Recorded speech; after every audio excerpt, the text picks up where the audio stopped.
All right, all right. What's going on, party people?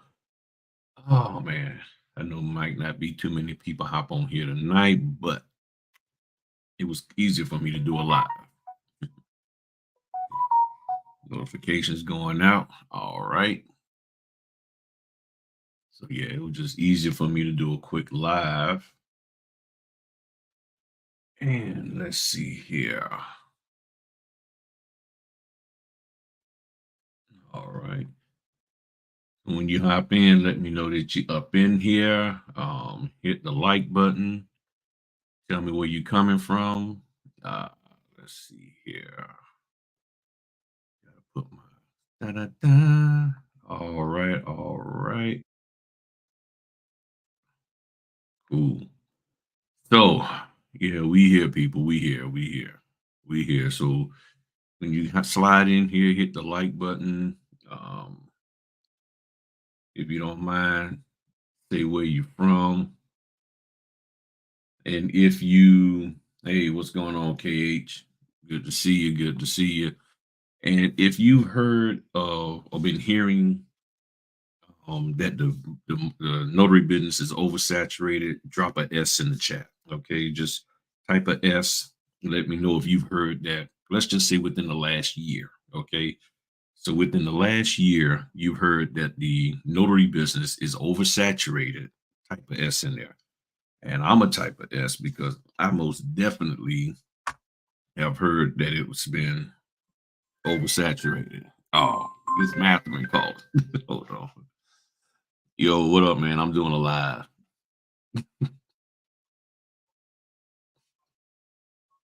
Okay, buddy. All right, man. Yeah, me and Matt have been trying to get up all day playing phone tag. Yeah, so if you've heard that that the business is oversaturated, type of S, and also to hit the like button and tell me where you from, if you don't mind. All right. So yeah, say yes, yes. I know I've heard that it's oversaturated, but there's something interesting about people saying that it's oversaturated. Okay, there's something that they're not doing when they say that it's oversaturated. And now let's do this here. Q&A time. Okay, people are saying that the business is oversaturated. The question is, what are they not saying about it being oversaturated? What are they not saying? All right, Northern Virginia, oh man, KH in the house said yes. Good evening, yes, all the time. But tell them I'm booked and I'm busy in California from Northern Virginia. I still got to get up there to you. Is it Northern Virginia? It's supposed to be, I got to get with some people to come to Richmond. Some people wanted me to come up to Richmond and do some training and just chop it up with y'all. So I got to coordinate that. So the person who was talking to me a couple of months back about that, when you see this video, hit me up. Miss Ada Gregg, she was talking to me about it. So hit me up. So yes, from California, been hearing that it's oversaturated. I know Caprina said earlier he's heard that it's oversaturated. But tell me this here, y'all. Tell me this. What do you think they're omitting when they say that it's oversaturated? There's something they're omitting. It's there's something that they are omitting when they say that it's oversaturated. I mean, Matherin, what's going on? That's the thing. And that's what spurred this video tonight is because I keep hearing people saying, yeah, I've been, I get phone calls and stuff. I've talked to a couple of people and nothing malicious or anything. They're just like, yeah, Griff. So what are your thoughts about the market being oversaturated? That's from people who've been in the business like 2 or 3 years. Then I'm hearing from people who just getting in the business asking me, hey, is this a viable business? Because, I keep hearing that it's oversaturated. Now, I will say this, a lot of the fellas are asking me that because some of the fellas who are asking me that, they have multiple things going on and they want to make sure that they're not overstretching themselves to do this business after hearing all the hype and they got to report to their family, and yeah, not so much like report like they've been under order, but let their wife, their spouse know, hey, here's what the deal is, because this is supposed to be a viable option. But then you see online all of these people talking about being a notary. If you search any notary database for your zip code, you see probably hundreds of notaries listed. So now the question is it really oversaturated? And that's why I said, if so, then why? And you have two things, saturated and then oversaturated. Okay, and we're gonna go into that. But can anybody think, and don't be ashamed to just ask if you're wrong, you're wrong. It's not a trick question, okay? Because it just sort of popped in my head while we was talking here. What they're not saying, they're omitting something. And I sort of thought about it the other day when I heard about this. So tell me, what do you think they are omitting when they say the market is oversaturated for notaries? All right. You don't think it is, but I'm hearing it more and more in Texas. Mm-hmm. Mm-hmm. They are omitting something. Nobody don't want to guess what it is. I mean, come on, somebody take a guess. They are omitting something very, very important when it comes to making a statement of the market is oversaturated for notaries, whether it's just notaries in general or the loan closings, which most of the time that's what they're talking about. But where is it, oversaturated? That's what I want to know. What do you think? They're saying it's oversaturated. So we're just going to talk about overall for this market being notaries, because as notaries, we can, move back and forth in doing apostille, estate planning, loan closings. We're not limited in what we can do. Okay. They're not doing the work it takes to get signings. That is true. That is a part of it. That is a part of it. The one thing that they're omitting when they say that it's oversaturated is proof that it's oversaturated. Where's the numbers? What where are they getting the facts that say it's oversaturated? Where's the proof? What makes this market oversaturated? That's what they're omitting. They're saying it. And see, here's the crazy part. Even though they're saying it's oversaturated, it's not stopping them from trying to sell more training. So if something is oversaturated, why are you asking for more people to come in? Because to me, it doesn't make sense as a trainer. I'm saying, hey, you can make this dollar amount a month, not necessarily 10. I just happen to have my hands up. You're saying a person can make all this money per month, per year. You can do this, that, and the other. But on the other side, you're saying it's oversaturated. So if it's oversaturated, then that means legitimately anybody who's coming in after you speak those words cannot make that money. And if they can make that money, then that means only a small percentage can make that money. So this doesn't make sense to say, come take my training, come be a part of my tribe. But yet the market that I'm telling you to get into, the business that I'm trying to tell you to get into is oversaturated, meaning there's too much. So that means you got to understand what the word saturated and oversaturated means in relationship to each other. Okay. So Wanda says, I wonder if new notaries are coming in and don't have the knowledge. They are. That's standard. They are. They are coming in and don't have the knowledge of just basic notarization. Nobody's teaching them that. Okay. So let's do some learning here tonight. All right. So, oops, we got to add that to the stage. So, saturation point, the stage at which no more of a substance can be absorbed into a vapor or dissolved into a solution. That's the chemistry thing. That's what it means. Okay. What is the meaning of saturation point?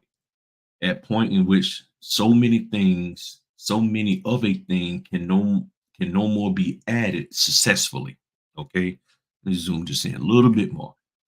So, saturation or the saturation point, the point at which there are so many of a thing that no more can be added successfully. Come on now. Y'all feel where I'm going with this? Let me go here to the bigger one so y'all can make sure y'all see it. That means when they're saying we're at a saturation point or oversaturation, that a saturation point is that it's that mark that says nothing else can be added in successfully. Then when they say it's oversaturated, that's just oblivion. It's just like ain't nobody getting nothing. But yet, the people who are saying it's oversaturated keep asking for more people to come in because they got something to sell them, which is making it supposedly hard for people because you're bringing more people in. And guess what? They're not being successful. You see how that works? You see how that works, part of people? So you're like, why can't I be successful in this business? Well, the reason why you can't be successful in this business is because too many people are coming in and you're coming in at a point that you just can't be successful. So what does that mean? What does that mean for you? Does that mean you give up on this? Do you stop or what have you? That's the question.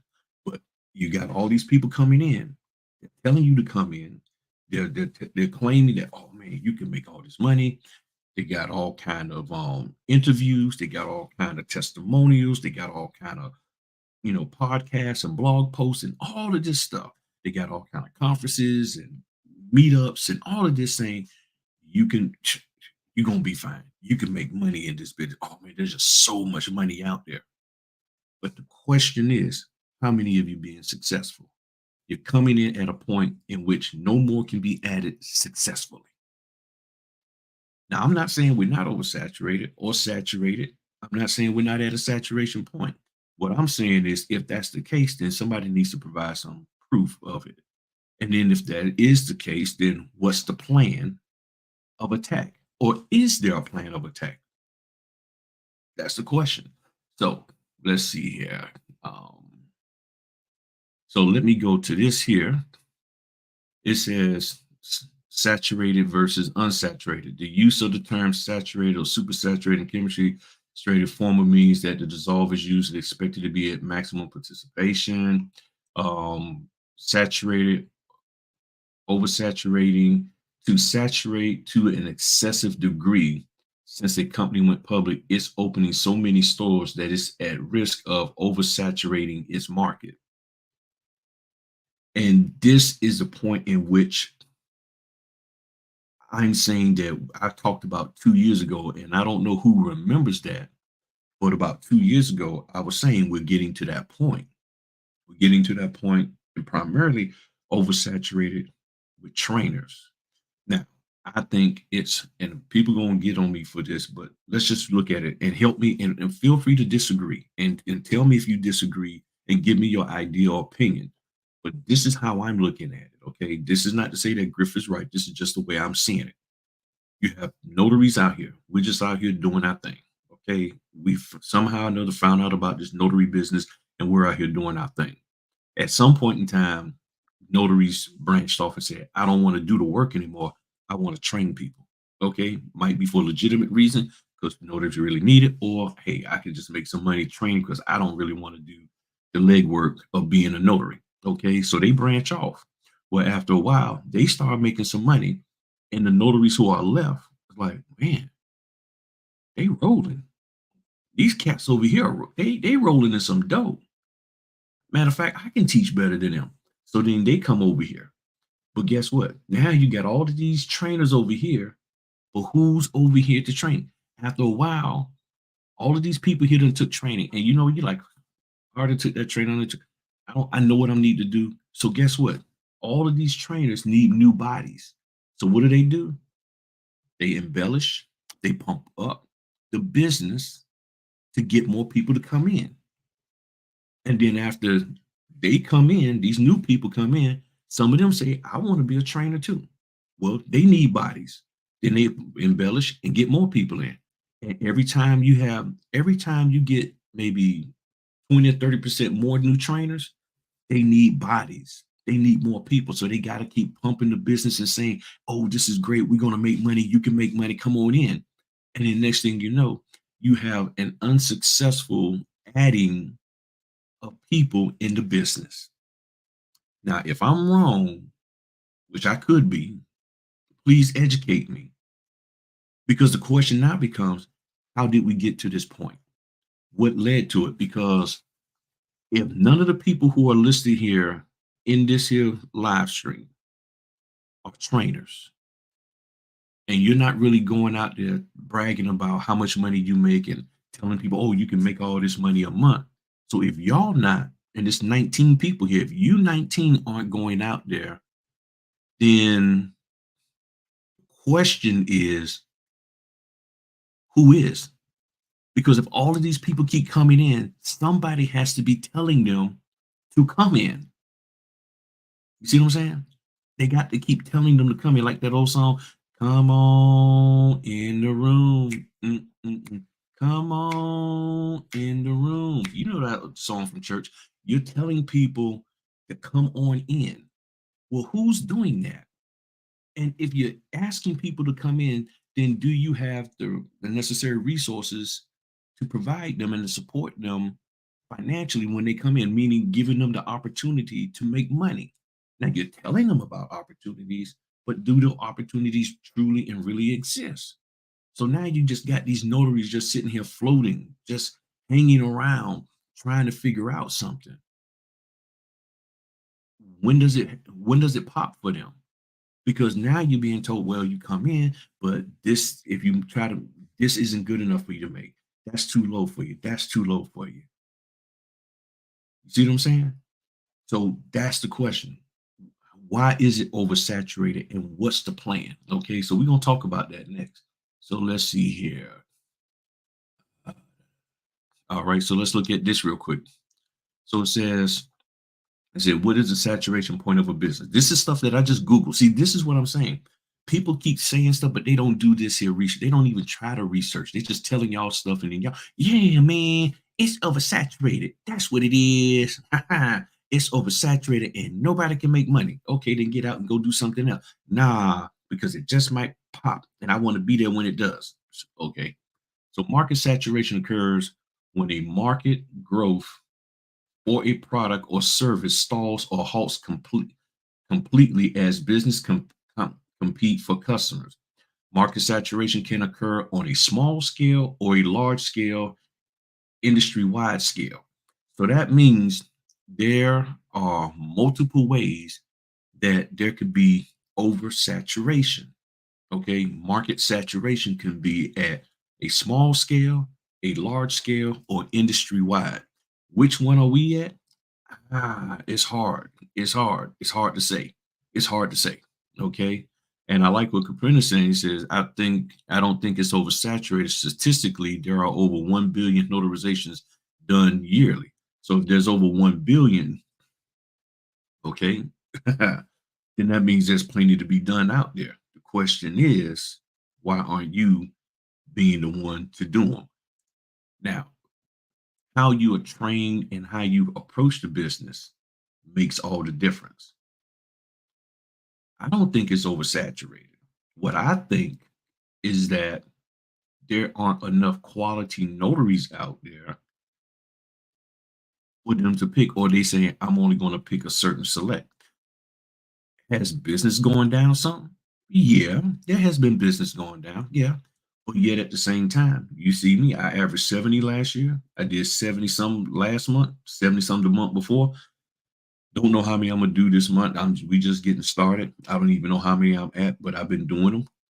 I'm doing a lot of last minute closings. I'm thinking that I'm starting to get closer to 70% of my work is last minute, meaning within 24 hours or less. I got a text message today saying, hey, can you do this deed and affidavit for 50 bucks anytime tonight? I said, okay, cool, I'll do it. I'll squeeze it in. I got another call, or order saying, hey, can you do this here sometime tonight? Now they left it at TBD. I said, yeah, I can do it. I called the guy, told him, hey, I can be to you like maybe 6:30 or really 7:30. He called me back. I'm like, nah, I can't work. I need to do it sooner. I said, okay. And I called them and told them, hey, he needs to do it earlier, or can we do it tomorrow? Y'all tell me and I'll roll with it. They said, nah, we got to do it. We got to try to get it done today. So we'll find another notary. I said, no problem. So a lot of my work is coming very, very last minute.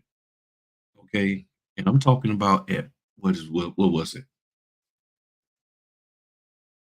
4 o'clock. I was asked to do that $50 one. I got it done within 2 hours. By 6:30, it was done, and then got it dropped off to FedEx. See, the question is, can you do that? Now it's to me, the market is oversaturated of notaries who won't do that. That's what it's oversaturated of notaries who say, I can't take last minute signings. It's oversaturated of notaries saying, I need 5 days advance notice. It's oversaturated with notaries saying, no, that ain't enough money for me. I ain't doing all that running around for $50. It's oversaturated for that. And guess where the order came from? Signature closers. That means I got a text message directly from them that said, can you do this? That means whoever, and I don't even know what company it was on, but and I'm saying it came through that platform. And guess what? Somebody who I've done work for is happy with what I've done and say, you know what? That's Griff. Because they know I'm available 24/7. Now, do I do work 24/7? No. But they know that I'm available and that I can handle last minute things. And if they know that, then guess what? They send work to you. This is where it's at. You said, Griff, you hit the nail on the head. There's an oversaturating of, trash notaries. That is true. Reliable research, resources, patience, dedication, and ethical business practices are necessary. That is correct, Cage. See, this is what the issue is. So they're saying that it's oversaturated. But first of all, why is it oversaturated? Who has done something to oversaturate the market? Because typically, when a market is oversaturated, it's because somebody made the decision to do too much of something. Like the example said, you're opening too many stores. Management said we're opening too many stores. Just like in my area, they closed down 18 Rite Aids. You got Rite Aid, CVS, and Walgreens. And then you got Walmart Pharmacy. I think you got Target Pharmacy. So you got all that, and Rite Aid couldn't survive. So they shut down. So at sometimes people make a decision to add more than what should be there, which tells me the people who are asking for more and more people to come in and be notaries, which means they want them to come take their training, have not honestly looked at the business. That's why when you kill certain animals out of an ecosystem, it messes up the balance. There's supposed to be a nice balance. That's why you have the lions, the hyenas, you have this animal, that animal, even the parasites. If you get rid of too many dung beetles, how much dung will be all over the African Sahara? That might be not the wrong one. The African plains. Okay. You need dung beetles, you need maggots, the flies, everything works in conjunction. And what I'm saying is that there's too much of something in this business that's bringing in too many notaries and there's no balance. It's out of balance. So now you have, and this is why the signing companies and title companies, and thank you again for hitting the like button and sharing. The signing companies, primarily really the title companies, are like, okay, we got to scale down. We just can't have, we got to be careful because so many people are coming in. People are taking shortcuts to get to the front of the line of being, what was it? Select, or what do you call it? Preferred, being preferred. I don't forget all about that term. I stopped thinking about trying to be preferred. I'm just being the greatest notary I can be. So you got all these people trying to be preferred. They're lying about their skills. They're lying about what they can do. They're lying about how many closes they got, and they're being told by trainers to lie. Okay, you know that they're telling them to lie, and guess what? They're going out here and then they're messing up stuff. So now you have this oversaturation of trash notaries who are doing bad things, who are hurting our industry. But why are they here? Again, the reason why they're here is because somebody is saying, come on in the room. We got plenty of money here. There's plenty of money to be made. But the problem is over 90% of these people that's coming in don't have the discipline to work this as a business. They don't. They don't have the discipline. And the reason why is because when something's oversaturated, you got to make a change. So where is it? So, and at the end, I will put these links in the other ones. You can just Google that, but this link here to Indeed, I will put that in the matter of fact, let me make a quick link right now. Hopefully this will work, right? And use tiny URL. And if y'all ever, there's a website that I use called Tiny URL. It'll take a long website address URL and you can shorten it. All right. So, Indeed article. I don't even know what the name of it is. So I did it, and that'll give you a shortened URL for you to use if you ever want to send stuff. So the URL ain't super long. So let's take a quick look at this, okay? And later on, y'all can look at this. But let's take a quick look at this. It says, "What is a saturated market? How to overcome?" And four examples, okay? So takeaways: market saturation occurs when a market growth for a product or service stalls or halts completely as a business competes for customers, which we talked about. Got to zoom that in a little bit more. And then it says market saturation can occur on a small, large, or wide scale. When business experts understand the causes of market saturation, they can employ specific tactics like renewed marketing or product innovation to address it effectively. So here's what I'm saying. If people are saying that this market saturation, then what's the plan? Because see, you got to understand why. Because let me come back to y'all for a second. You have to understand why it's oversaturated and what's causing it. Because just because you change and start doing more innovative products, new marketing strategies, if the same source of or the same cause of oversaturation before you make the change, adjusting to it, exists, you're going to have that problem again. So you adjust, and then next thing you know, it's oversaturated again. And then you adjust, and then it's oversaturated again. I believe that at some point, the cause of the oversaturation has to be curtailed. I won't say eliminated, but it needs to be curtailed so that you're not constantly having oversaturation everywhere you go, because I believe that's what happens with the apostille, with the general notary, with the estate planning, that people are just rushing to this one, then rushing to that one, then rushing over here, then rushing back down here. They're just constantly just going in at like a tumbleweed, just bouncing wherever they. Oh, okay, it's over here, it's over there, it's here. This is where the money's at, but you're not realizing that all you're doing is taking the saturation from here to over there, or you're leaving it over there and then you're adding more into it because you're telling people, well, you can make money over here. Leave that alone. Make money over here. That's what you're doing. All right. So let's get back to this here. So, what is a saturated market? A saturated market is a scenario in which the business aims to meet economic demand, service, or product when there's more of a product than there are people to buy it. Business must businesses must compete for customers. As a result, availability for the growth of existing businesses can become limited. Market saturation often occurs when multiple businesses in the same industry or niche serve the same purpose. And this is what I was just talking about. So you got to figure out how to move away. You got to figure out how to be different. So it goes on, she says here, people are not knowing their state laws, just counting on what others say. That is true. And when you do that, that doesn't separate you. That doesn't see, that's a niche in itself. That is a niche in itself to say, well, we know Griff knows his state laws. Case in point. Okay, let me come back to y'all. Case in point, the $50 signing that I got today.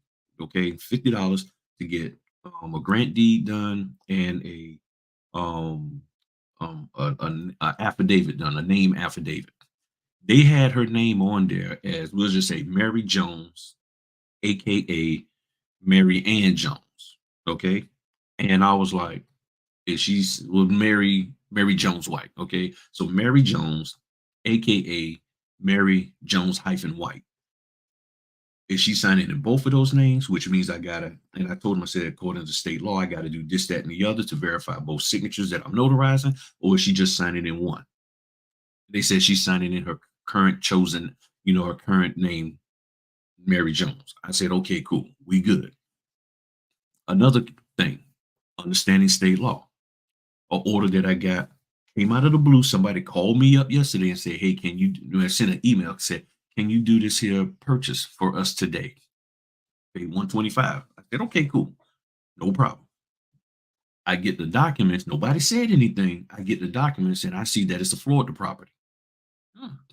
Nobody said anything. I'm looking back through the order. Nothing in there that says it's a Florida property. Well, guess what? With most Florida properties, you need a witness. Now, I know from experience with purchases in Florida, they have a mortgage. They don't need a witness, those two witnesses. However, other companies have told me in the past, if it's on there, then you need to have witnesses. I said, okay, let me find out from them. And I explained that. I said, I just want to make sure that I said, I didn't see anywhere in the instruction that it was a Florida property. Now, my understanding is that with Florida property, mortgages don't require witnesses. However, some lenders want it anyway. What do y'all want? You know what they said? Thanks for checking on that. The lender said they don't need witnesses. See, this is my niche. My niche is to understand and know what I'm supposed to do in different situations and then communicate that when it hasn't been communicated to me. Not just run into the signing and then I get there looking like I don't know what's going on. Well, you didn't say so. I ain't no, I'm going to check because what I don't want is stuff to blow up when I get there. So when I see that there's a problem, I ask. And yes, in some cases, it might cause me to lose the order because there are people, there are signing companies, well, mainly title companies. They're like, well, the other notaries don't worry about the name. The other notaries don't question about the witnesses. Okay, you too difficult. And then I've had signing companies like, nah, they don't want to work with you. Why? Well, I mean, I said, what did I do wrong? And they were like, well, legally, you really didn't do anything wrong. They just wanted it done this way, and you're basically saying you're not going to do it that way. I said, I'm not saying I'm not going to do it. I can't do it. I said, I can only say I'm not going to do it that way if I'm legally supposed to, and then I choose not to. But I'm not legally allowed to do it, and I gave y'all proof. So that means they want somebody to break the law. And that I'm not going to do, at least not knowingly. Okay. I'm not going to knowingly break the law. And the signing company is like, Griff, I understand, but we just the middleman. And if they say they don't want to work with you, then it is what it is. And I said, okay, deuces. That's how I roll. But there's companies who appreciate that. That, oh, okay, you're thorough in this, that, and the other. So I'm not going to let somebody bully me into doing something that I'm not supposed to be doing just because that's what they're used to. They're used to everybody acquiescing to them. So this is what you have to understand. What my person says here. I'm giving notice, Chef, saying I hope everything is well. Everything is well. Everything is honestly well. Sign what is on her ID. They told me yes. Yes, she has to sign, but sometimes when there's a AKA Jane Jones, AKA Jane Smith, they want them to sign the other name too. The reason why is because most of the time that young lady purchased a house in her former name, got married, or maybe got divorced. So she might have been Jane Smith. Her husband could have passed, could have got a divorce from her spouse, and then went back to her maiden name. But when you go refinance or sell the property, they want you to sign in the current name as well as the former name. Virginia law says any name that I'm notarizing the signature of, I need to see proper ID to verify that that is the person, because that's what our whole job is. So I see Jane Jones, that she got ID for that. But what proof do you have that you are Jane Smith? Now you can sign Jane Smith, but I can't notarize the signature unless I have proper ID. That's just point blank. That's what it is. And most title companies will be like, no, you don't need to see ID. She's just signing it. Okay, well, true. But in your notarial statement, it has the foregoing instrument was acknowledged before me, the undersigned notary public on this date by so and so, aka so and so, and they proved and proven to me with satisfactory evidence. The moment you put both of those names in that notarial statement, that means I'm saying I saw proper ID for that signatures that I'm notarizing up there for both of those. Did I see that? And if the answer is no, then I cannot fill that. I cannot use that. I cannot have both of those names in there. Now, in Virginia, three rules, three ways to identify a person in Virginia. Personal knowledge of them. So if Caprentice came to Virginia and he had a real estate deal, because I personally know him, I don't need to see his ID. If I don't know, like now we got, let's take somebody like Nona. I don't know Nona. She's new to me. And I mean, I've seen her in here, but I don't really personally know her. I have not developed a relationship with her. So therefore, if I see her, she comes here and say, hey, yeah, this Noma from YouTube. Okay, well, that's cool. But I'm gonna need to see your ID because I don't know, I haven't developed that relationship to where I say I know you. Like me and Caprentice, we talk all the time. So we've developed a relationship. So I need to see proper valid ID from Nona in order to notarize her signature to prove who she is. If Nona says, well, you know what, I lost my ID on the way here to see my family. Well, do you have two people who can be as credible witnesses to say that they know you as Nona Davis? If she does, then I can take those two people, swear them in under oath, and then they can attest to me that yes, we know her as Nona Davis. I'm good. That's what Virginia says. You see what I'm saying? So you got to follow the rules. The rules can some trying to follow the rules and doing things right can get you in trouble, can make people upset with you, but that's okay.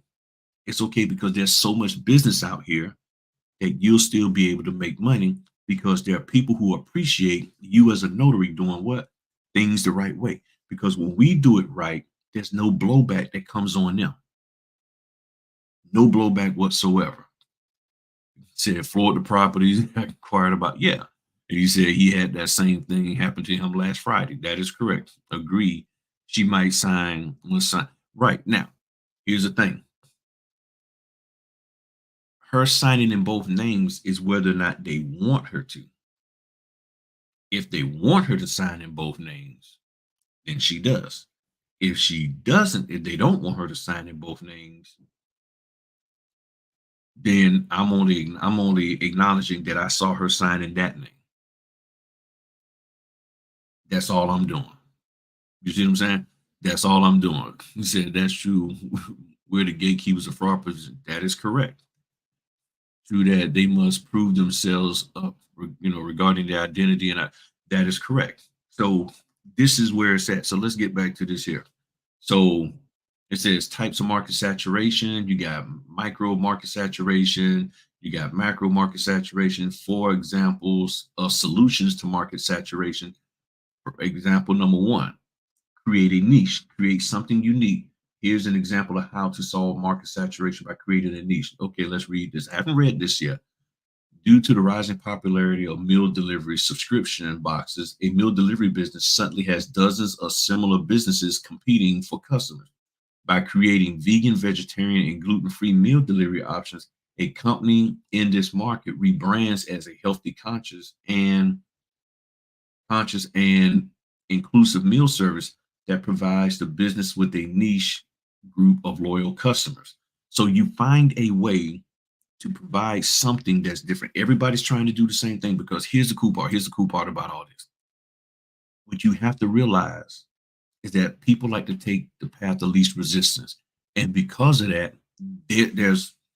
there are people who do not want to step up.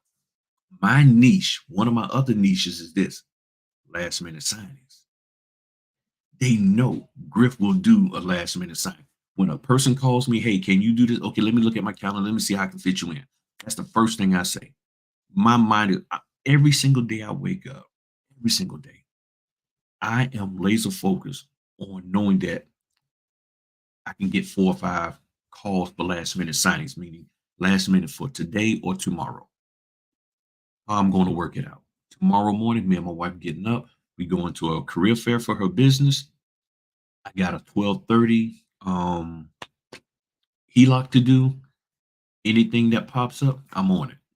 Anything comes up tomorrow, I'm on it. So, and then the next day, I think I got a couple. So tomorrow I got one. And then Thursday I got 2. Friday I got 2. So if I got a busy day, I will try to find a way. I say, well, can I work at this time or that time? Because the way I look at it, they call me directly. That means they must want me. So if you want me, let's work it out. Can we? And then a lot of times they're like, you know what? Figure out, work it out with them and let us know. And I say, okay, then are you hot pressed on getting the document shipped out today? Because if I end up meeting with them at this such and such time, I probably won't get it shipped out the same day. And I said, but I will do a scan for you. I said, if you want to scan, that's no problem. I add that in there. There's no charge for that. And they're like, oh, you'll do a scan? Yeah. Okay. Because most people do what? Charge for scans, and I don't. That's another niche. I don't charge these companies for scans. Even the one I did today, even though I got it to FedEx on time, I still scanned it. There was no scan required, but I scanned. It was only 4 pages, 3 pages, or with the shipping label. But I scanned it anyway and uploaded it with the ID. Are you willing to do that? But if you've confessed out of your mouth to everybody, I ain't doing no scans unless they pay me $50. Well, they're paying you 50 to do the order. It's 3 pages, and they not even asking for a scan. I'm gonna scan anyway just to be on the safe side. Now I ain't doing that. They need to pay me. Guess who they gonna call the next time? It's that simple. The moment they say, "Well, can you scan back for us?" So if you're not gonna make it to FedEx, can you scan? I mean, how much you gonna pay me? Never mind. Don't worry about it. We'll get it. We'll get it the next day. Don't worry about it. Don't worry about it. Hey, Fred, counsel them. Always call Griff. That's what happens. That's why I get the orders that I get, because they know we can rely on Griff. Another one, customer service. My niche provides customer service. My customer service is a part of my niche. So, customer service is an example. A home goods store is losing customers to a large warehouse because it can't afford the lower prices. It provides free consultations and deliveries to its customers. By building relationships with current customers through good customer service, the business has a better chance of thriving. Competitor research. An organization has determined that it isn't engaging with customers online in an effective way.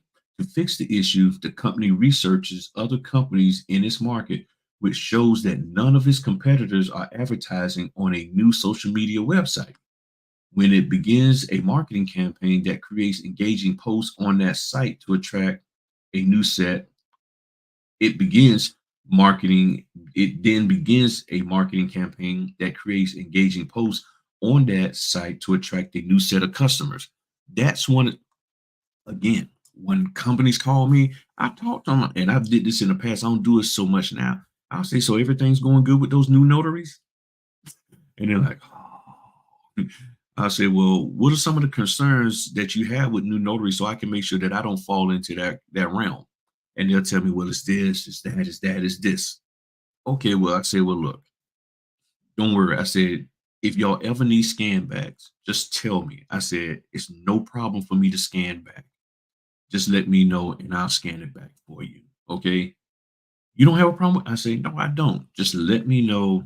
There's no extra. I don't upcharge or any of that. You tell me a company that's working on razor thin margins, when they hear that from a notary, especially after talking to 5 or 6 other notaries who said, you got to pay me for scans. And then I come in and I say, I'm good, no problem. And here's what I do. Sometimes they'll call me and I'll be talking to them and I'll say, do you want scans? And they'll be like, yeah, you don't mind doing that? No problem. I say, I'm gonna write it on my folder.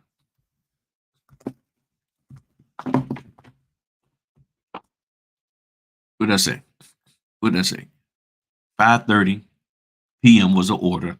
Scan UPS, and then the last 4 of the UPS label. That way, I don't have that problem where I mix them things up no more. So when I get my stuff, I look at my UPS label. Okay, 0810. I know, but that's what I. This is why I use folders. You know, I have one up here. You can't do that when you sitting here paper clipping stuff. When you got Just imagine my hands a paperclip. You got everything paperclip. You can't write. So now you got 15 different daggone sticky notes on there. But when you write this, guess what? That tells that company, wow, okay, you got notes on there to remind you. Then I have their name, and this folder means sign. So I have their name and then sign. And then on the other one, I have their name and then copy. I talked to y'all about this before, and I still see notaries out here. Now I ain't behind that folder. And then you got all these binder clips trying to clip every daggone thing together. Got all these little binder clips. I know y'all don't use them this small, but it's only the littlest one, the biggest one I got, and everything. So, how do you separate yourself? I've been using folders since day one. I'm serious, since day one, because I was like, I don't like the binder clips. I ain't got time to be buying them. Those things are expensive. No, I ain't doing that. And it protects the documents a whole lot better when you're shipping them. That's why you if you're doing a split signing, that's why you'll get a notary who will take the documents, put them into a cardboard FedEx um what is it called, a large pack or sturdy pack, and then they put it inside the plastic because they're not using a folder. But wouldn't it make better sense? Well, the FedEx package is free, just being cheap. You see what I'm saying? And I don't like the FedEx ones either. I don't like those flimsy things either. But these here, these it helps. It does help. Okay. You say you need as much office equipment as possible as in order. You truly do.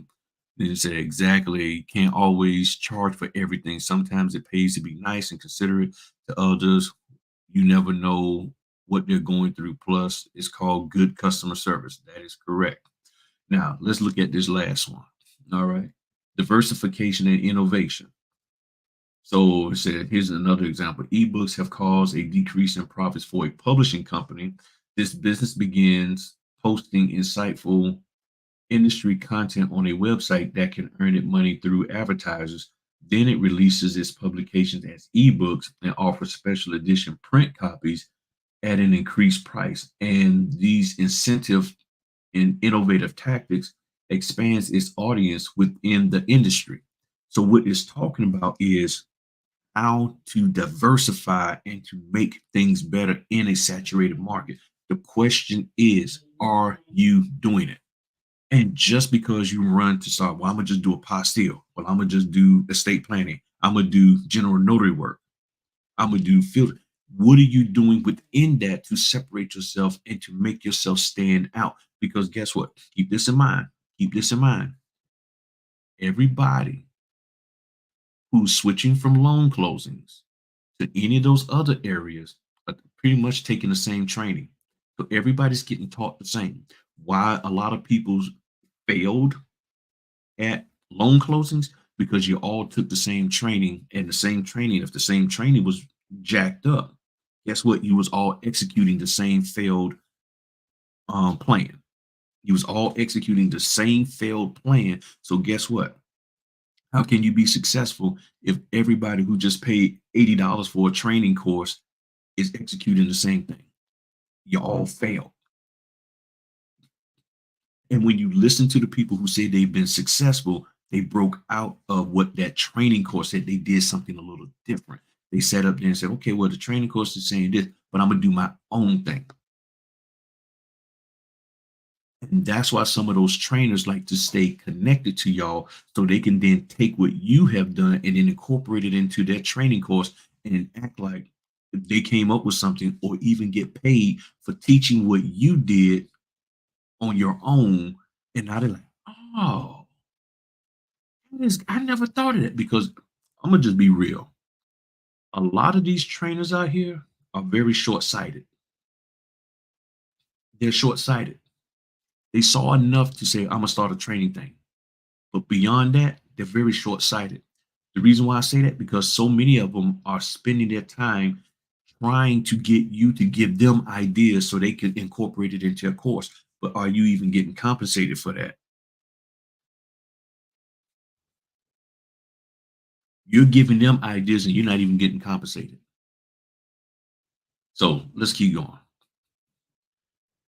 Causes of a saturated market: new technology, increased competition, changing customer base, and that's pretty much it. And then, oh, how to overcome a saturated market, research your competitors, as I said, create a niche, price items effectively, which is what I do.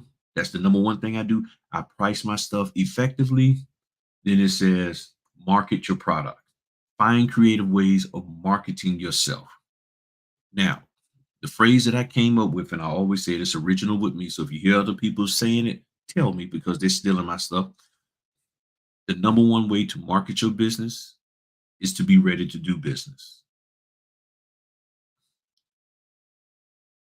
That's my slogan.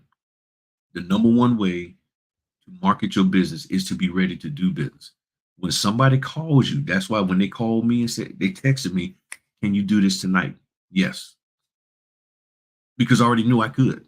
I already knew it. As soon as okay, yeah, I can make this pop. The question is, can you make it pop? What are you doing? Because I'm gonna tell you right now, I don't think any of these trainers are truly getting you prepared for last minute signings. Maybe they'll hear what I'm saying and then they'll start doing it. But it takes some time and some effort and it's a mind shift to do that. But see, here's the thing: doing last minute signings really has nothing to do with you trying to explain the documents. It's not about you trying to communicate, oh, well, this is this and this is that, because so many of these closings, people are e-signing and they're reading over them before they get to you. All they need you to do is bring the paperwork in, they sign it, and then they're out. If you see somebody, especially the husband or a man, if he's not married, but if you see him doing this, he signed a couple of pages, and they keep looking at their watch, that means they want to hurry up and get this over with. I'm telling you right now, that is the telltale sign. If you see them, if you see the guy keep looking at his watch, keep picking up his phone, looking at the time, and you're like, okay, they just looked at the time and it ain't even been, they keep, that's a telltale sign. Shut your mouth, get the signing done, and get your butt out of there. I'm just telling you, 5.5 years. I don't know if anybody else is in y'all trainings ever said that, but I'm telling you, when you see that and they're fidgeting and they act like they can't sit still, sign one, sign the second one, sign the third one. While you're sitting there filling out the notarial certificate, that's why I prep. That's why I prep. So I don't have, and they're like, and you see them out the corner of your eye, and you just see that hint, like, okay, dude, I get it. You want to get out of here, but we can go on, but you can only go but so fast. And then in this here, 40 pages. And people be having a fit. How long is it gonna take us to go through this? It's not gonna take long. And the reason why is because they tell me, and I've told y'all before in the past, the notary before spent all their time trying to break down and explain every single document because that's what they've been told to do. And it makes the person feel good to explain every single document. Guess what? I know something. I'm smart. I'm intelligent. And I can help you to understand it. No, that ain't what you shut your mouth, get them to sign it, and roll on out.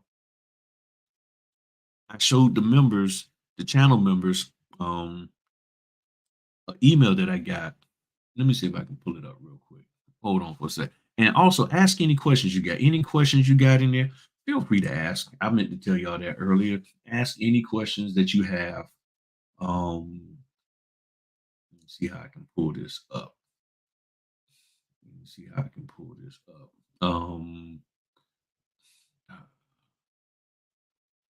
I hope I can find it because it was from the other day. Any questions you got about anything that I said? Um, I'm trying to think of it. I can't even remember the daggone who was it? Somebody they left me a good review. Let me see if I can find out. I say I asked the realtor. Yeah, Yeah, what's going on, Tiffany? Yeah, you're right. Shoot. Okay, I remember the person's name now. Okay, I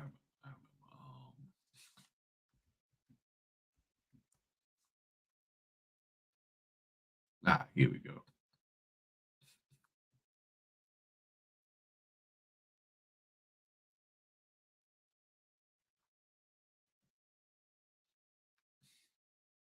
Let me see if this shows up because I gotta protect people's. Hopefully y'all can see this, but this here is a if somebody needs a one-on-one Zoom. Primarily, I've been doing it for the channel members. People who are channel members to join the channel members. Those are the ones that I do the one-on-one Zooms with. Um, I'll be honest with you, people who aren't channel members, um, can be a little difficult sometimes because they try to pull all this information and they don't. It's not that I want to be paid, but it's like really working with them. It's like, okay, basically people trying to pull as much as they can for free because the people who they went and paid money to, they're not giving them anything at all, and they won't even contact them. So all of my one-on-ones is for people who are channel members. And if you click the join button, that you become a channel member, and that's how I'm doing the one-on-one Zooms, and everything. So let me do something real quick. I need this. All right. So here's it says signer's feedback. Okay. Was the notary was your notary signing agent? Ooh, it didn't say loan signing agent. Okay, let me not get on that. Was your notary signing agent professionally dressed? Yes. Was this agent on time? Yes. Would you work with this signing agent again? Yes. Very informative additional comments that they said from the person. Very informative and to the point, which I appreciated.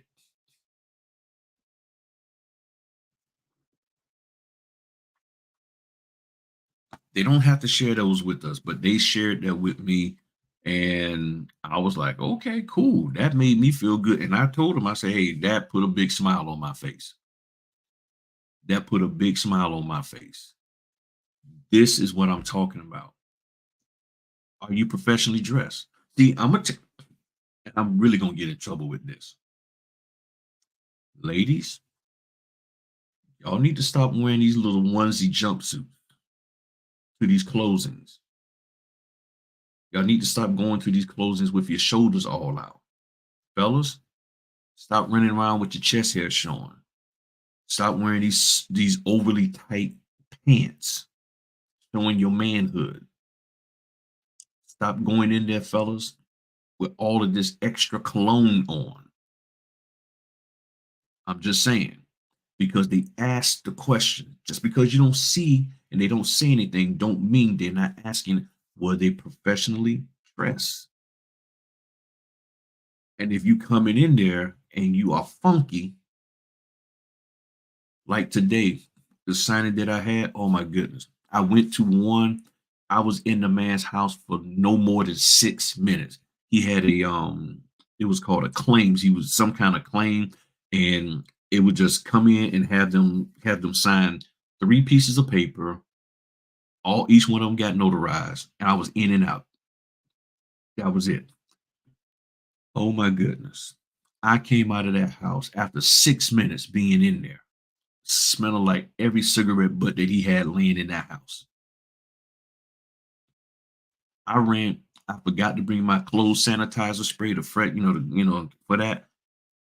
I went to the Walmart, and by the time I got there, it started wearing off.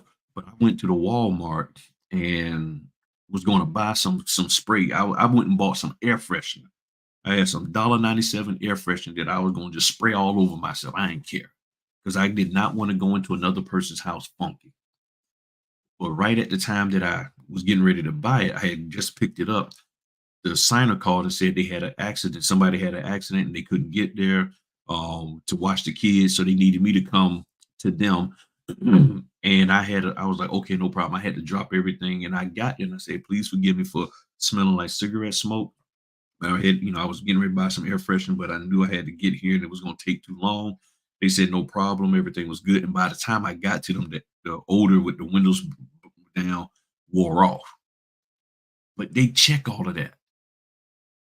How do you separate yourself? This ain't about you trying to look sexy at a closing. It's not. It's not about you trying to look sexy and cute when you professionally dressed. You don't have to wear a suit and tie, but you don't look like a bum. You don't go in there and look like you're going to the club or coming from the club. You don't do that. Okay. In some cases, they don't want us wearing jeans. You got these super, super tight jeans on. Come on, separate yourself. Don't get all political. Don't get all religious in their talk with them.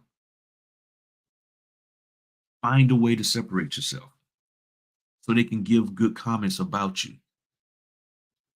But if you don't care, then you don't care.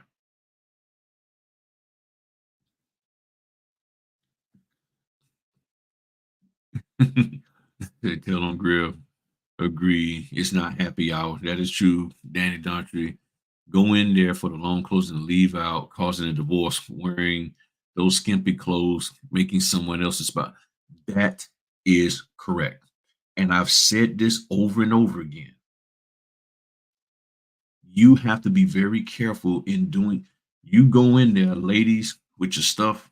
That's why even when I sit up here, the only reason why my top button isn't button because I got this coming all the way up here. When I come in here, sometimes y'all will see me and I'll just button up because I don't want even the slightest little bit of whatever chest hair my old behind got left over. I don't want any distractions.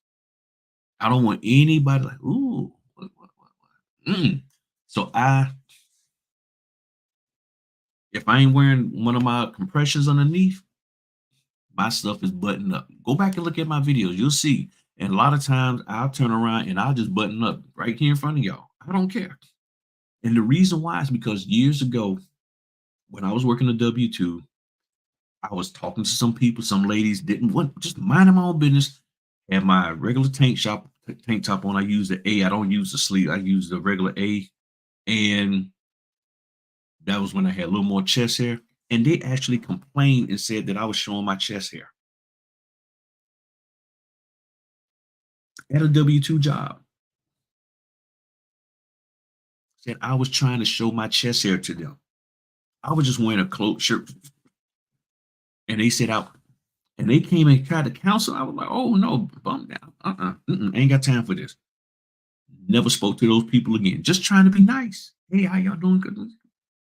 And next thing I'm like, yeah, you need to be careful because you showing too much chest hair. I'm like, what the heck? I'm like, I mean, this was years ago. And I'm like, I got a daggone afro on my chest. I'm so, I was like, you know what? This is how people are. You cannot, even in your profile picture, they send your profile picture out. You cannot be up there,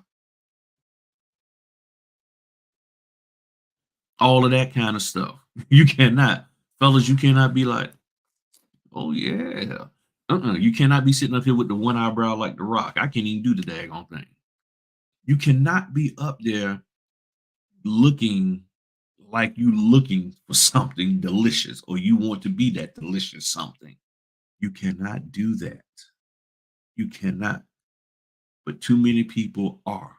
Hopefully none of y'all are, but too many people are.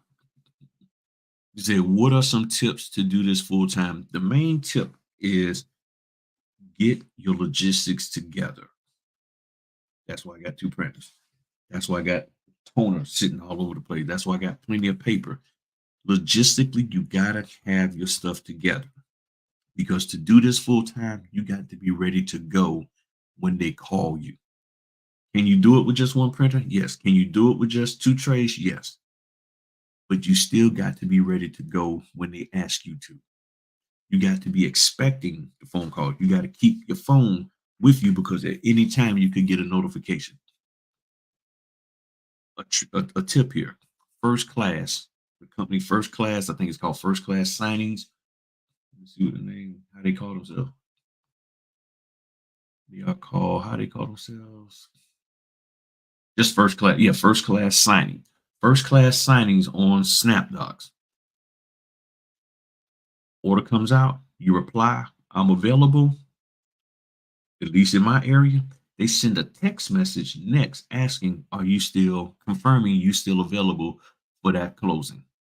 That you so when you click the button, you don't get the notification that you've been assigned. They ask you first, are you still available? Which means what? You need to have your phone with you. So anytime that I do anything comes from First Class, and I don't get selected all the time, but anything that comes from First Class, I hit the button, say yes, I'm available if I am, and then I keep my daggone phone with me. And when that order comes in, ding, the notification, hey, they send a text, are you available? That's what I don't even know if I can show it. I'm gonna see if I can find it. Hold on. Hold on. Perfect. Right there. Right there. It says confirming, hey, confirming 11 o'clock for tomorrow. And then I said, yes. Perfect. We'll send you the order. That's what they said. That's what they do. So you got to be ready. You cannot always be like, okay, what's going? All right, well, let me get man. Let me get TT. Let me talk to my spouse. Let me talk to my fiance. Let me see. Let me see what Big Mama. No, you got to know whether you can roll because these orders are coming in left and right. Okay, I'll do that. There's a I'll do that. I'll do that in the description a little bit later. So if you're trying to go full time, you got to get to the point where can I go? Can I go do a signing in the next 2 hours? And that, now, mind you, I'm talking about if you have no closings already, and somebody calls you up, can I go? Can I just go do it? If you have even for general notary work, am I able to do it? Can somebody call me up and then I'm like, okay, cool, I'm on my way? Or do you have all these other things going on that prohibit you? Oh man, I'm right in the middle of doing somebody's hair and I'm a notary, I'm a beautician and a notary, and they calling me and I'm just finished basing their hair and about to put the relaxer in. I just started on the right hand side of their, doing their sister locks. You ain't taking no orders. And sister locks take a while to do. So if you got all this stuff going on, that's going to limit what you can do. So yeah, you full time, but you ain't really making the money because you got all these other things. Oh well, no, I got to go do this and I got to go do that, and then I got this other, business. It's tax season, so I can't do. I don't care about that. That's why I don't do all the field inspection. I only do two different companies. I only do those two, and that's it.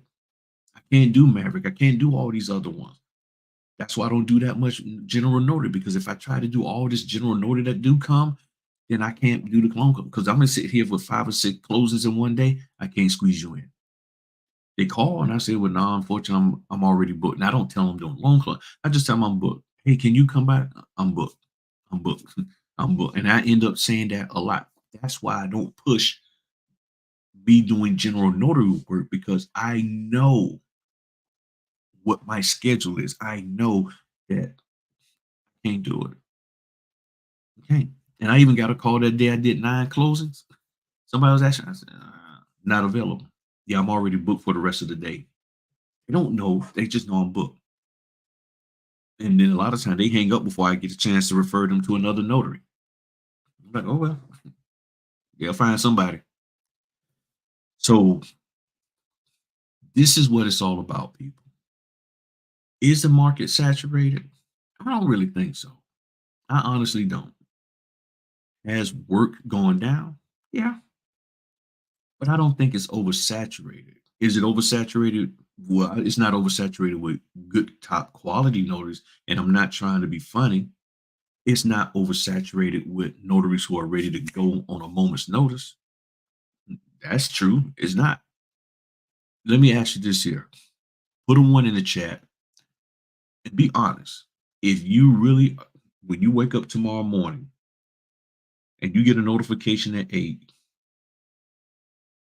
not even a one, on a scale of 1 to 10, on a scale of 1 to 10, and 10 being ready, one, you're not. On a scale of 1 to 10, if you woke up tomorrow morning and you saw a notification or you got a phone call to do a closing within the next 4 hours from the time they talk to you, on a scale of 1 to 10, how prepared are you to do that? Right now, I'm talking about now, nothing has changed. How prepared are you to do that? If you got a phone call, what if you got a phone call right now?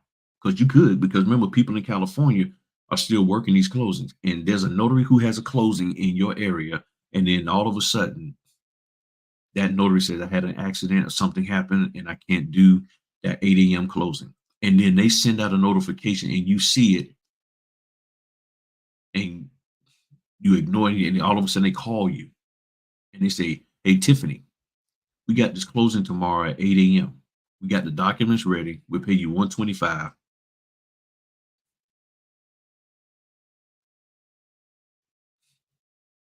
Got you 10 for the prep, 5 for the schedule. Are you ready to do it? Can you honestly say, okay, yeah, I'll go? And sometimes you can't prep, and that's the part I don't like the most. But sometimes it happens that way. But can you go and say, okay, I get the documents? Now, mind you, you you still might not get the documents until 45 minutes or an hour before. But this is the thing. If Tiffany said a one, thank you for being honest. And it's 30 folk in here. Come on, answer the question. It's not a bad thing on you. This is how you move into your niche. This is how you get out of being the bad, unprepared, saturated notaries. You identify where you're at, and now you need to make a plan to get out of it. If you can't be honest with yourself in this safe environment, because if anybody hopped in here, Caprinis is a mod, I can. We will bump them out. They will never be able to see another thing again. You will be completely banned forever. So be honest with yourself on a scale of 1 to 10. If somebody called you right now and said, can you do a closing tomorrow? Because you say, why would they call me? Because they just looking for a notary and they see that you're in the area. And matter of fact, it's 20 minutes from you or even 10 minutes from you because it's in the same zip code. And they do a search for notaries in a zip code and Tiffany pops up. Hey, we got this at 8 o'clock in the morning. Can you do it? We got this at 12 o'clock. You get a phone call first thing in tomorrow morning. Yeah, can you knock this out at 12 o'clock? Can you do it? That's the question. On a scale of 1 to 10, type it in the chat. Seriously. Be real with yourself. You can't move from where you're at if you can't admit to where you're at. That's how I got to the point of being able to do this stuff last minute.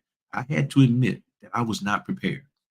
I only had one printer with 2 trays, and I said, if I'm going to do this business, what do I need to do it so that I can be lickety split and get out here and do it? 2 printers with 2 trays. Full time. When I went full time, you know what I did?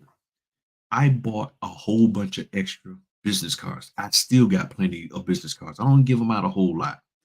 I use the digital cards now. I'm trying that out. But I got so many business cards that I still don't need to order anymore. I got a whole ton of business cards right now. I got a whole ton of business cards.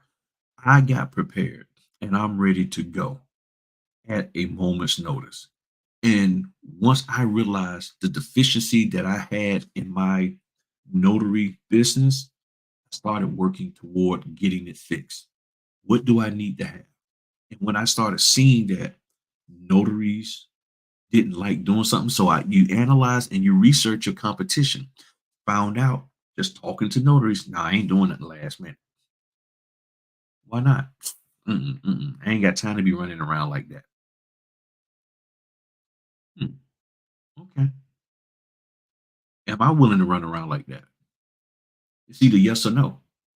Am I willing to do a last minute signing? It's either yes or no. Am I willing to do a signing where I get a phone call saying, "Hey, um, we got the documents are being shipped to Mr. Jones, and we need you to go, we need a notary to go over there and meet him at 6 p.m. Can you do that?" That means you're not going to prep anything. You don't even get to see the documents. You're walking in completely blind, and they're asking you, "Can you go notarize?" So tell me, why do you need to try to explain something? They just shipped the documents to him, from Montana to him. And he's like, "I don't know where I can get a notary." So they said, "We'll get on SnapDocs and find a notary." Oh, Grip, can you go take care of that? We're gonna pay you 200. Can you go do it? Okay, what time? It's gonna be 6 p.m. Are you available? Yep, I'm available.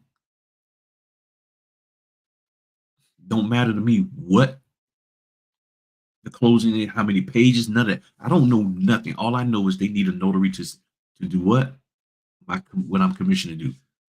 Verify ID, watch them sign, and then keep it going. And you mean to tell me that you need to go through this whole orchestrated preparation just to do that? If you can be there for somebody, the number one way to market yourself is to be ready to do business. So guess what? When you're there and ready to do business, do you think that they're not going to remember you? Do you think they're not going to tell other people about you? Oh, don't worry. Look, don't, just call Griff. He's in that area. Just call Griff. First, find out, is he available? If he's available, give it to him. He'll get it taken care of. How do you think the people felt today? If y'all saw my video when this whole calamity came and they had this emergency and they couldn't get to the title office and I had to run out to them, and I was 3 minutes from the title office and I was standing 3 minutes from it, and I switched it around and I got you. And then I shipped the documents. I scanned the documents and they said documents are perfect. Drop them. And I went, ching, they gone. Come on now. Come on. Don't you think that signing company that just called me on a whim, however they found me, you get what I'm saying? Nobody else answered the question. So I guess everybody else is either too scared to be honest with themselves, or maybe y'all are 12s. And you got it. You got the closing done before they even called you. I don't know. But this is where we're at, people. So if you're going to separate yourself from the oversaturation of notaries who aren't doing good work, notaries who don't know the state laws, notaries who charge for every time you even think about scanning, notaries who can't be available last minute, you got to pull yourself away from that. And sometimes you got to leave them folk alone. You can't kick it with them. You can't be at every conference with them. I mean, think about it. Think about the people who you go into a conference with. If all of y'all are sitting at a table and over 50%, to me, even over, if over 30% of the people there are saying, "I can't do nothing last minute. I can't do this. I can't do that. I need to move. I need to." And then sometimes you got to be by yourself. And for many years in this business, I rode by myself and I just do what I got to do. And I've been successful at it. So, any other questions? Any other questions, concerns, anything you want to ask me? Um, Feel free to, and I'll be glad to answer it. Just hope it ain't nothing too creepy or crazy. And because if it is, I got my man back here watching my back. All right. If you roll up the wrong way, he gonna come get you. You got me, man? All right, cool. He's ready. So I just want y'all to be successful in this business. The question is, do you want to be successful? Another thing with oversaturation and saturated stuff is this here. You got to start questioning people who got information out there, who telling you, especially when they want you to pay them for this information. You got to ask them. You got to start questioning them. How is this relevant to me? What are you asking me to do? Is what you telling me going to get me in trouble? You got to ask them. You say, do you think it's best to wait until to gain a wealth of knowledge to start, or just start and learn as you go? That's what I did. I started and I learned as I go. So now the question will be this: what's the wealth of knowledge? If the wealth of knowledge is about the documents and what the documents mean and say and where stuff is at, that is not our role. If the wealth of knowledge is about understanding how to properly notarize, well, you can learn that on the fly, because the main thing you need to know how to do is fill out your notarial certificate.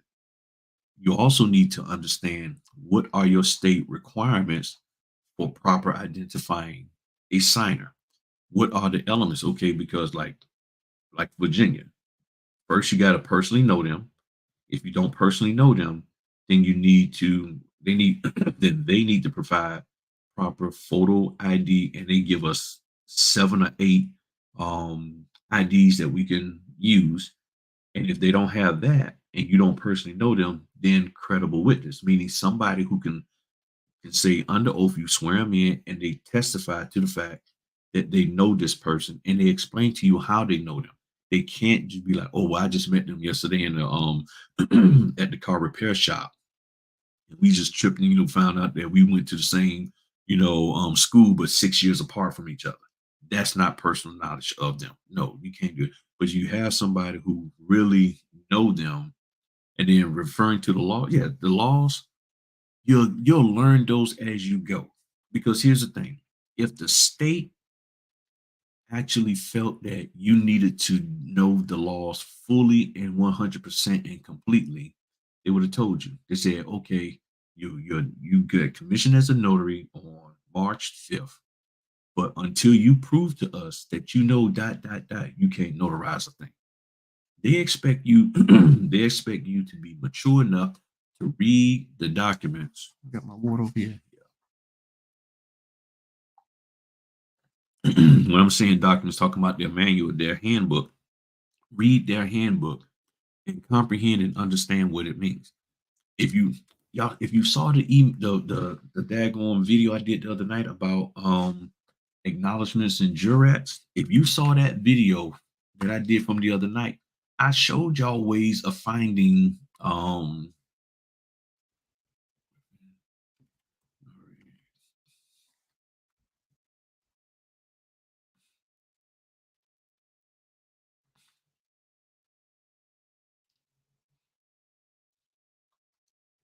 this video right here. This one, acknowledgement versus jurat. This is the one.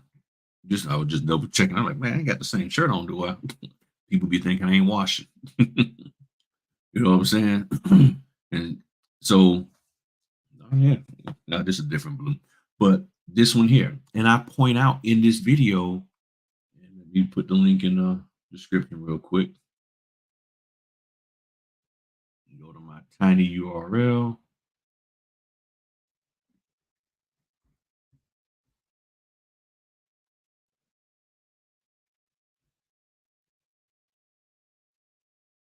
Hold on.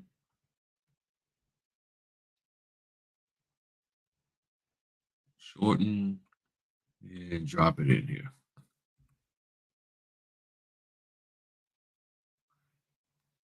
But in here, I'm talking and showing y'all information that's out there to help you understand what we're supposed to do as a notary. So once you understand the difference between an affidavit and a jurat, that's what this whole video is about. What's the difference between an affidavit, I'm sorry, affidavit, jurat, an acknowledgement and a jurat, and then when they're used and the whole concept of it, then you can go forward, because that's our job. So in other words, what I'm talking about is learning your job. What is your job as a notary? To verify ID. How do you go about verifying ID? What are the state requirements to verify ID? It's these. Then you fill out the notarial certificate. What does your state say that your notarial certificate should have in it? There's elements that it says it should have in there. If the elements that are in the notarial certificate that is presented to you don't meet what your state says, then you use the one from your state. You can get them from the NNA, or you can take what you see at the state and you can sit there and just make your own. But you use that. That's all you got to do. That's it.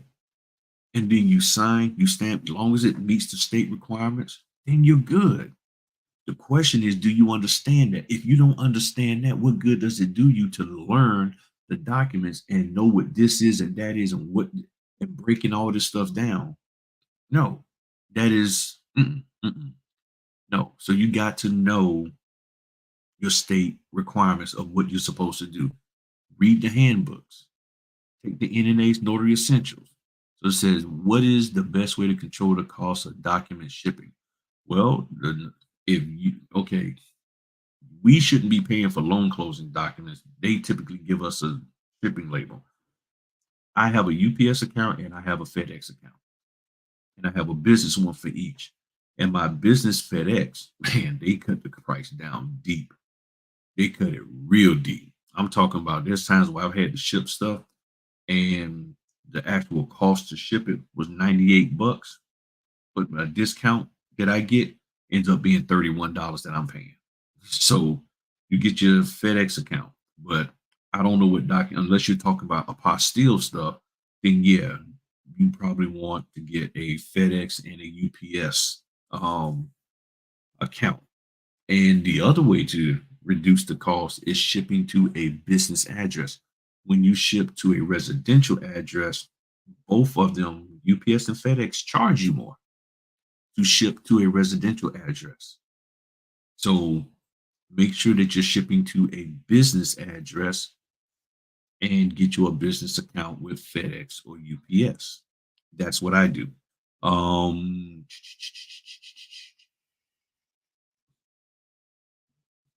and then it says, okay, yep, I read that. So that's how I control my shipping costs because I do have to ship out. Like if I forget something, there's been times where I forgot something, like, oh, I got to ship that out to them or what have you, all of that. So if I got to pay for shipping, that's what I use. I have my FedEx account number. It's around here somewhere. But and I log online, do my label up, boom, print it, and then I go. Or I go to a shipping center, give them my account number, and then they make one for me. That's how I reduce my shipping costs if I got to ship something out. So if you're doing it for a apostille, yeah, have your FedEx or UPS, and I don't think too many apostille stuff requires that you use the post office. If they do, then you go to the post office, and then their fees are what they are. Maybe they give discounts. I don't know. I don't know. So that's it. In it, you can go full time in this, and you can just get out there and do it because it's not that difficult. The only reason why it's difficult is because you're making it difficult because you're overthinking. And honestly, there's nothing wrong with overthinking. Just make sure your overthinking is correct and stop scaring yourself and just look at the business for what it is. Stop reading too much into it. No, they got to be something else. I have to know these. No, you don't. If your state says you don't, you don't. But everybody else is. Yeah, I know what everybody else is saying. Then that's where you have to ask them, show me proof. Show me. Prove to me that I have to know that. Well, I can't. I mean, every state law is different. I'm just saying this is just what I do. The moment they start talking like that, that tells you it's a bunch of BS. So you want me to pay you for something that you can't confidently show me that I'm required to do in accordance with my state law? Well, I mean, we got to be careful of that unauthorized practice of law. We don't want to get too close to the edge there, but you're taking me close to the edge with what you're telling me to do. Yes, but you're an adult and you need to figure out how close you can get without going over it. So how about you just make sure you teach me the stuff that I need to know so that I'm not even in that realm? But I ain't gonna make no money doing that.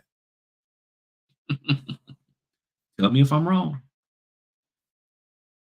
All of this stuff is about somebody making money.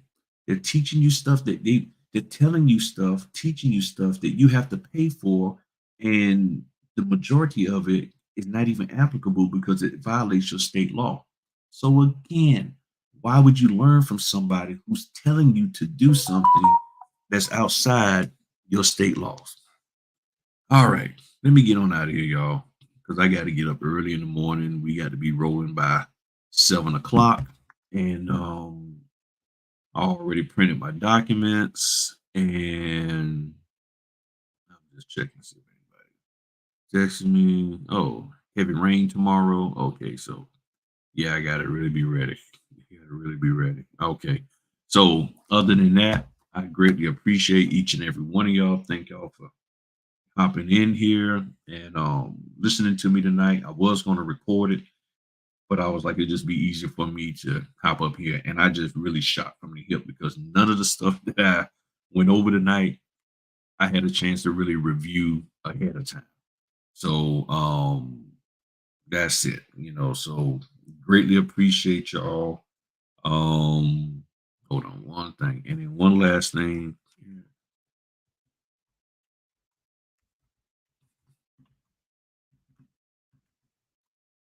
And we all get a chance, go visit my wife's YouTube channel at Sharpen Your Skills here on YouTube. Skills spelled with a Z, SYS. Go check her out and subscribe. I know the ladies subscribe. She has all kinds of stuff, and feel free to ask her about hair tips and all of that for the type of hair you have. She'll be more than happy to help you out.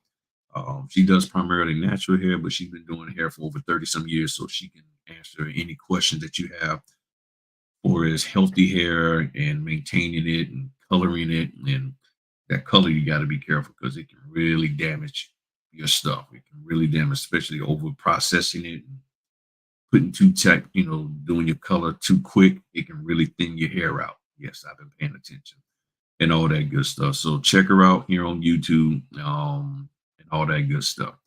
Well, y'all have a wonderful time. Enjoy yourself. We're going to keep doing what we do. And if there's anything that I can do to help y'all move forward in your business, hit me up.